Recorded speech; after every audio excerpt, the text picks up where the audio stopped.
अल्हम्दुलिल्लाह नहमदुहु व नस्तईनुहु व नस्तगफिरुहु व नुअमिनु बिही व नतवक्कलु अलैहि व नऊज़ु बिल्लाहि मिन शुरूरि अनफुसिना व मिन सय्यिआति अअमालिना मन यहदिहिल्लाहु फला मुज़िल्ल लहु व मन युज़लिलहु फला हादिय लहु व अशहदु अल्ला इलाहा इल्लल्लाहु वहदहु व अशहदु अन्ना मुहम्मदुन सल्लल्लाहु तआला अलैहि व अला आलिहि व अस्हाबिहि अजमाइन। अम्मा बादु फ़अऊज़ु बिल्लाहि मिनश शैतानिर रजीम। बिस्मिल्लाहिर रहमानिर रहीम। किताबुन अंज़लनाहु इलैका मुबारकुन लियद्दब्बरू आयातिही व लियतज़क्कर उलुल अलबाब।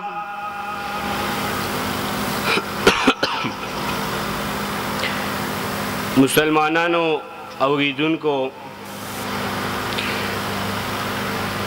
उस्ताद मोहतरम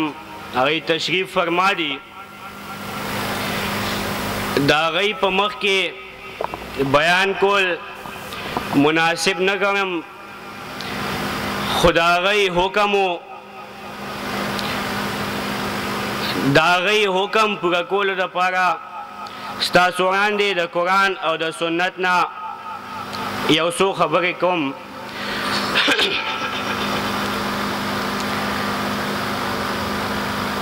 दुनिया के अल्लाह रब्बुल इज़्ज़त जे इंसान पैदा को नुदे इंसान सरा अल्लाह रब्बुल इज़्ज़त यौ बल ताकत मो यौ बल कुव्वतो च द इंसान दुश्मन दे द अज़लना द इंसान निको आदम अलैहिस्सलाम आगई सगे दुश्मनी वा दारंगी दागई न बाद च सुमरम इंसानान द आदम अलैहिस्सलाम औलाद दे न आगई सगा द शैतान दुश्मनी रा रवान दा दगा शैतान मुकाबले द पारा और द इंसान द रहनुमाई द पारा अल्लाह रब्बुल इज़्ज़त वक्त प वक्त अंबिया अलैहिमुस्सलाम रा लेगल अगैलबे किताब वर्गो अगैलबे यौलाए अमल वर्को कलबदा पैगंबरान द नूह अलैहिस्सलाम पर शक्ल क्यों कलबद हूद अलैहिस्सलाम पर शक्ल क्यों कलबद अंबिया अलैहिमुस्सलाम द मूसा अलैहिस्सलाम पर शक्ल क्यों और कला ज़मुंगा आखिरी पैगंबर जनाब रसूलुल्लाह सल्लल्लाहु अलैहि वसल्लम पर शक्ल के आखिरी पैगंबर जनाब रसूलुल्लाह सल्लल्लाहु अलैहि वसल्लम चे अल्लाह रब्बुल इज़्ज़त रावले गो नो आगैले आखिरी किताब कुरान हकीम वर्को आवागी की द इंसान रहनुमाए से उसूल खुल द इंसान द बचाव से उसूल आदाब इंसान दा उसूल परेबान अमलू की बड़ी तरीक़ों अमलू की नु देबा कामिल इंसान जोशी और देबा द शैतान ना जान बच शी قرآن کریم هغه اصول په یو آیات کې بیانوي سوره اعراف کې الله رب العزت فرمایي چې که انسان کامل انسان جوړېدل غواړي نو دیو په دې څلورو صفات باندې دا څلور صفات د ځان کې راولي نو دیو د هغې په ذریعه کامل انسان جوړېږي او که نه دا صفات په ده کې نه وي دې کې یو صفت کمی یاد ساتئ دا کامل انسان نشي جوړېدی لومبۍ صفت چې الله رب العزت بیانوي لومبۍ صفت عفت بیانوي چې یو انسان کامل انسان هله جوړېدی شي چې دی عفیف وي حلال او حرام پیژني د حیوان زندگی نه تیری مور پیژني خور پیژني مور او خور هغې کې فرق کولی شي دا کامل انسان صفت ده دویم صفت الله رب العزت بیانوي چې یو انسان کامل انسان هله جوړېدی شي چې ده کې حلم راشي برداشت پکې پیدا شي دی زیاتې نه کوي په یو مظلوم انسان باندې زیاتې نه کوي ځکه حلم غصه دا په هر یو انسان کې موجود وي غصه د سړي صفت دی لکه د انبیاو صفات چې الله رب العزت بیانوي نو د هغې صفت یونس علیه السلام باره کې الله فرمایي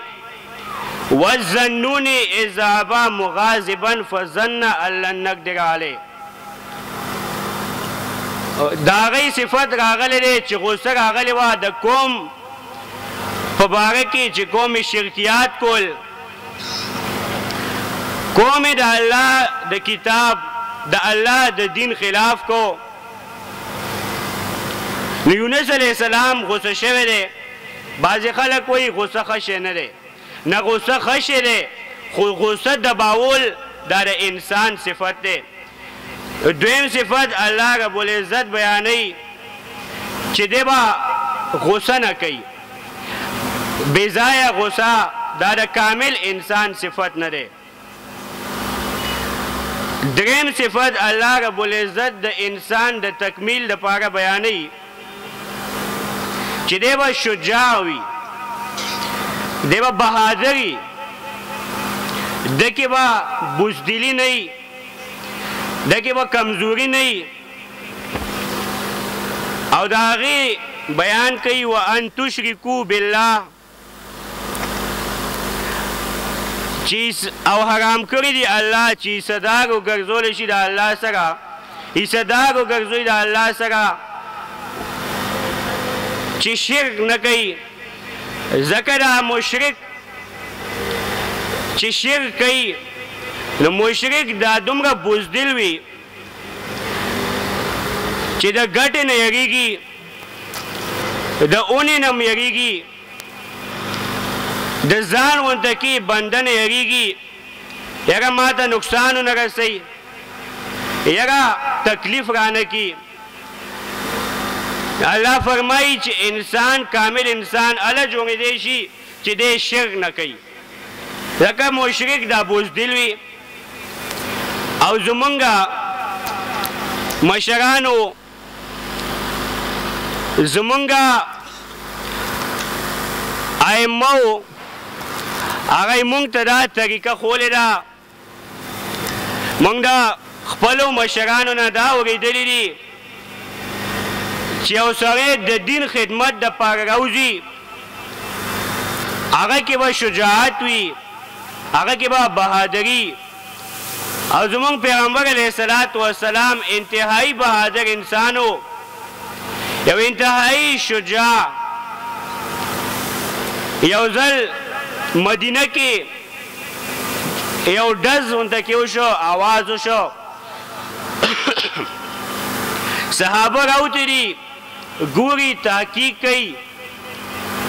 چې څه چل دی، سلام مشوره کوي. دې کې یو ځوان را روان دی، په شاتوري اس باندې سور دی، تورې په لاس ته، او راغلی صحابو ته وایي ځئ ما د ټولې مدینې چکر و، څه نشته. هغه زمونږ پیغمبر پاک جناب رسول الله صلی الله علیه وسلم بهادر انسان. دارنګې یو ځل میدان د جهاد کې ولاړ دی، خلک روان دي تختی، او نبی علیہ السلام په میدان کې ولاړ دی او دغه آواز کوي انا النبی لا کذب، انا النبی لا کذب وانا ابن عبد المطلب. زه پیغمبر یما، دروغجن پیغمبر نه یما، زه ریښتینی پیغمبر یما. د پیغمبر شان سره دا مناسب نه ده چې د میدان نه وتښتي. وانا ابن عبد المطلب، او زه د عبدالمطلب په اولاد کې یما. د عبدالمطلب اولاد هغه هم نه تښتي، میدان نه پرېږدي. زمونږ پیغمبر علیه السلام داسې پیغمبر و. نن د هغې امتي کافر ته شا کړې ده. مسلمان کافر ته شا کوي، ولې؟ هغه ایمان پکې نشته، کوم چې مطلوب ایمان دی. ایمان د الله په کتاب راځي، مسلمان د الله کتاب پرېښودی دی.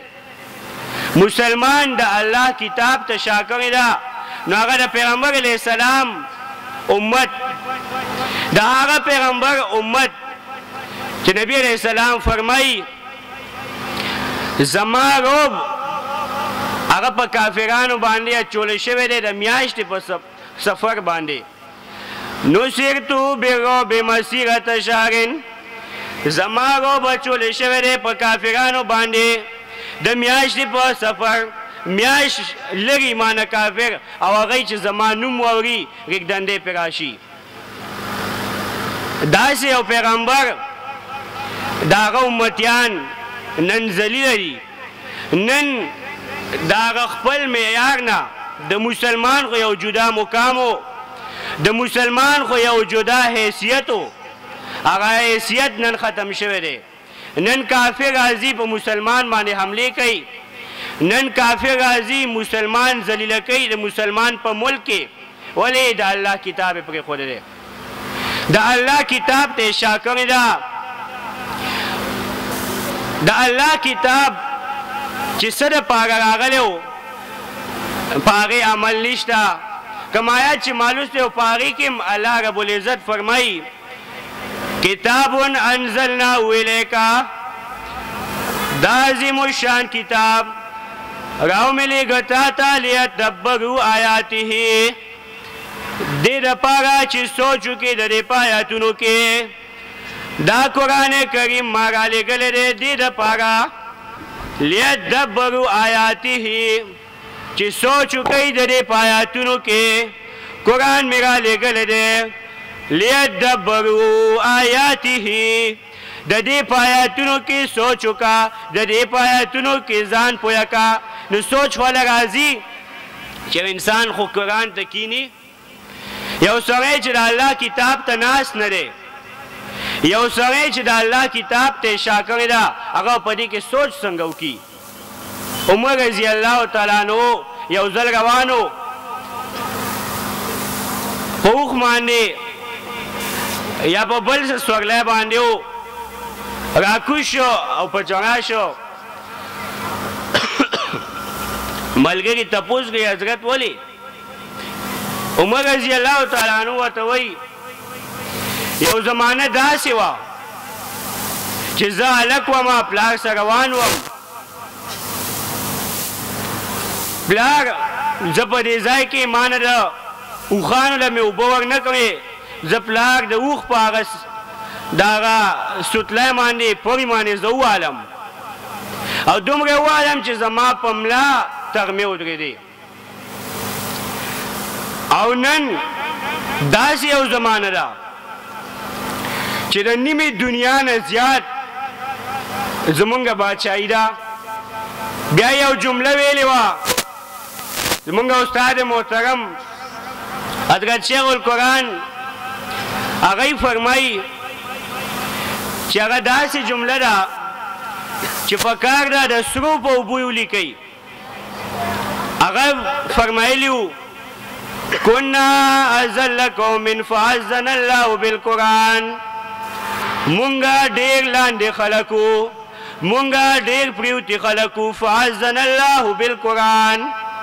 الله مونږه په قرآن سره عزتمن کړو الله مونږه په قرآن سره اوچت کړو قرآن راولېږه په دې باندې مونږه عزتمن شو هغه قرآن باندې عزتمن شو نن مسلمان ذلیل ځکه د الله کتاب یې پرېښودی دی که ځان عزتمن کول غواړي نو د الله کتاب ته لاس اچول دي تعز من تشاء و تذل من تشاء عزت او ذلت هغه د الله په لاس کې دی عزت هغه د امریکې په لاس کې نه دی عزت هغه د روس په لاس کې نه دی عزت په دولت کې نه دی عزت په عهدو کې نه دی عزت هغه د الله په کتاب کې دی یو فقیر انسانی عاجز نه پلار افسری نه پلار بادشاہی نه وزیری هغه د الله کتاب ته کینی دنیا د هغه تابعداري خلک په خپو کې کیناستل سعادت ګڼي دغه د الله د کتاب خدمت یې کوي خبره مې دا کوله چې دریم صفت الله رب العزت بیانوي چې د څلورم صفت بیانوي چې شجاع وي او بل صفت بیانوي چې د عالم وي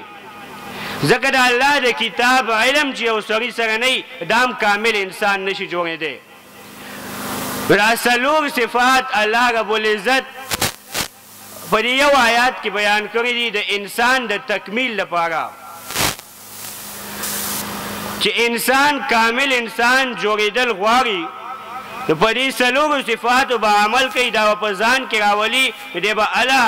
کامل انسان جوړېدل غواړي بیان هغه مې غواړي چې ښه وګډ وکړم ستاسو هغه مینه ده ستاسو اخلاص دی خو استاد محترم ناست دی ما اول کې وایي چې د هغوی په مخ کې بیان کول زمونږ خولې نه خبره هم د هغوی په مخ کې نه وځي خو د هغوی حکم پوره کولو دپاره یو څو خبرې مې وکړې معذرت غواړم واخر الدعوانا ان الحمد لله رب العالمین